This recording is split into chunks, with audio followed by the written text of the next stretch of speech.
Hey, what's up? What's up? What's up, you amazing hackers? Hope you're all doing well today. So, sorry about that. That was my coffee. I'm so excited for today. We're going to play Battle of the Hackers. Battle of the Hackers consists of a quiz, and that quiz is going to qualify 8 hackers. The top 8 hackers are going to qualify for the next rounds. Now, people in the Discord don't have to do anything for this quiz. It's gonna start whenever I type my message in here. So I hope you guys are ready.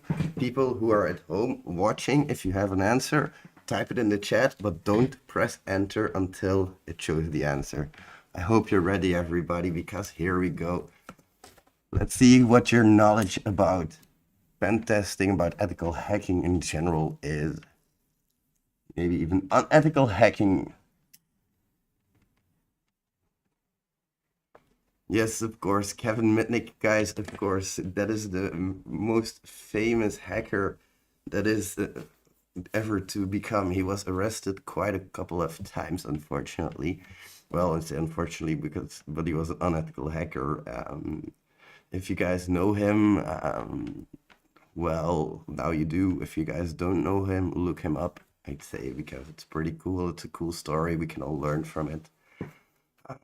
And the next one is going to be about the Burp Suite plugin Authorize. Now, I don't know if you know that plugin. In OWASP Zap, you also have an alternative plugin, and it's, of course, to test for broken access control and IDORs. That was an easy one. Good job, everybody. So let's move on to the next one. Oh, again, a question about Kevin Mitnick. If you guys don't know what his nickname was, well, after this question, I guess you will know. It's not a lot of time, so put your answers in the chat, my friends. I'm curious what you all have to say about this one. That was, of course, Condor. Yes, good job to everybody who got that right. Now I see some changes in the leaderboard. That's pretty awesome. This is of course, a typical cross-site scripting rat question. What type of cross-site scripting does exist? Now, there's quite a lot of answers in here, only 30 seconds to answer. And some of these answers might surprise you guys. Well, at least for one of them, I know might surprise you guys because I know that it's not being picked, but it's the opposite of DOM-based cross-site scripting. Of course, I'm talking about you guys at home know it already. Say with me, source-based cross-site scripting. Yes, exactly. And for those of you playing, no, you're definitely not terrible. You're learning. That's the difference. There is no terrible, really. Now, parameter pollution, if you guys don't know this one, it might be a difficult one to answer. But if you do know this one, of course, you will know it. It's adding the same parameter multiple times. That's right. Good job, everybody. And we see some changes in the top 10 leaderboard. Let's move it on from question 6. Give me all the ways to bypass a CAPTCHA. Now, there's a couple of ways here. If you can see, remove the parameter from the request, none of the above, or try to enter random data, or simply do not enter a value at all. Of course, all of them were true. Good job to those at home who are playing and got that right. We see some movement in the leaderboards again. And we have question number 7. What type of SSRF are real? Now, SSRF, if you don't know, server-side request forgery. Let's say I have an admin panel that I can only reach from the internal network. And that should be a big hint already from the internal network. Then I might make the server do a request for me that access that website. So it seems like the server is making the request from the internal network, and it's not against a public website. SSRF is against a private website. You can do it against a public website, but what is the point, right? It's a public website. SSRF is to grab those private resources. Now, what does OWASP stand for? I've made some variations on that name.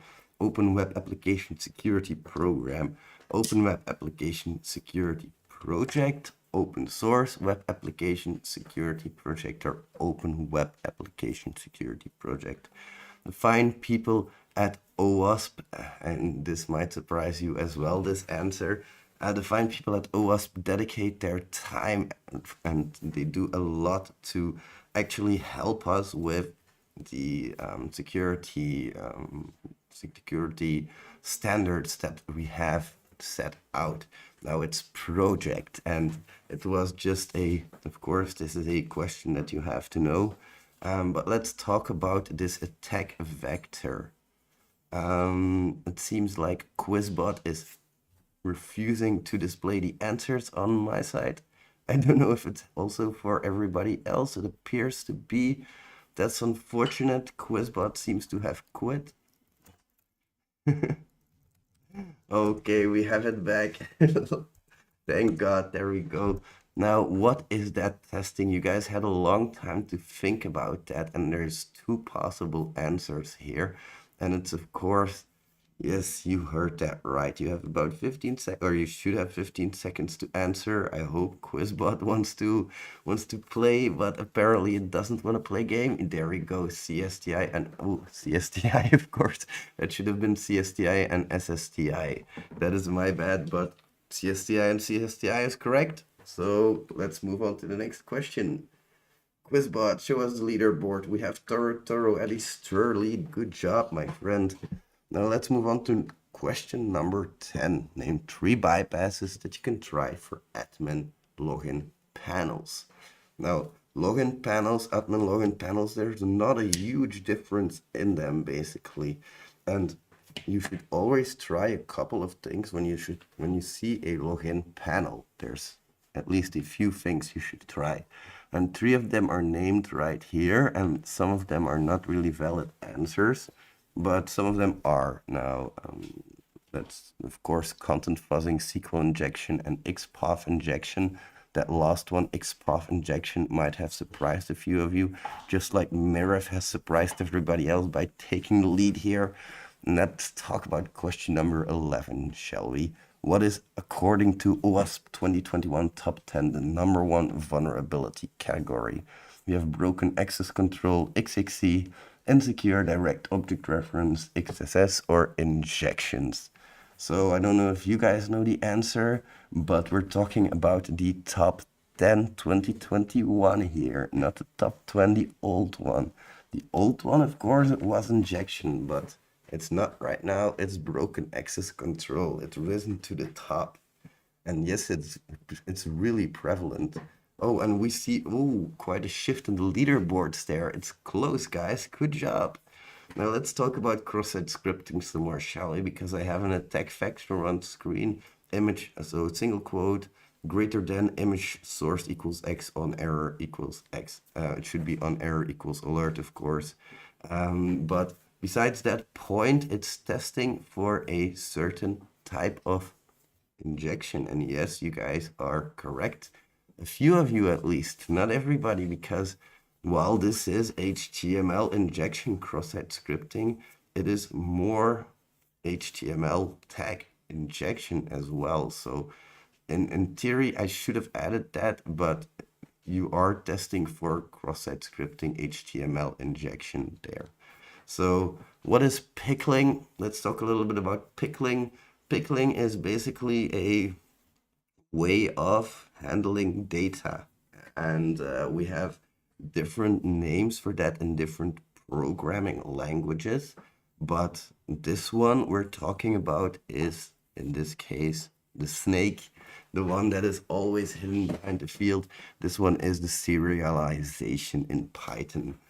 Of course, not in PHP, and it's not packing up data packets, it's packing up objects and transferring them over to deserialize that specific object. Now, in this next part, in this next question, there are 3 parts of a JWT token. Can you guys guess which ones I am talking about? Because of course, we always have a specific, like we have a 3-part, we see a part dot part dot part. Now, which parts are we talking about when we're talking about that? I see 13 people have the correct answer here. Header, signature, body. Yep, that is correct, my friends. Now you can say in the header, they tell you what signature method is being used. And then you have the key itself, which is the last part of a JWT token. This is already the last question and already the last question of this game show already.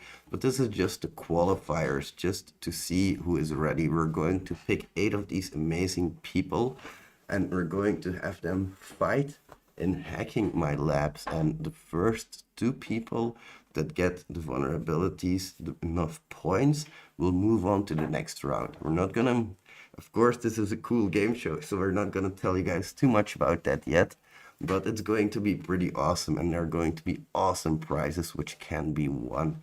Now in this one, everybody who answered got it correctly. Don't worry if you don't get this one correctly. It is a very specific question. But this one is, of course, being number 2 and number 4.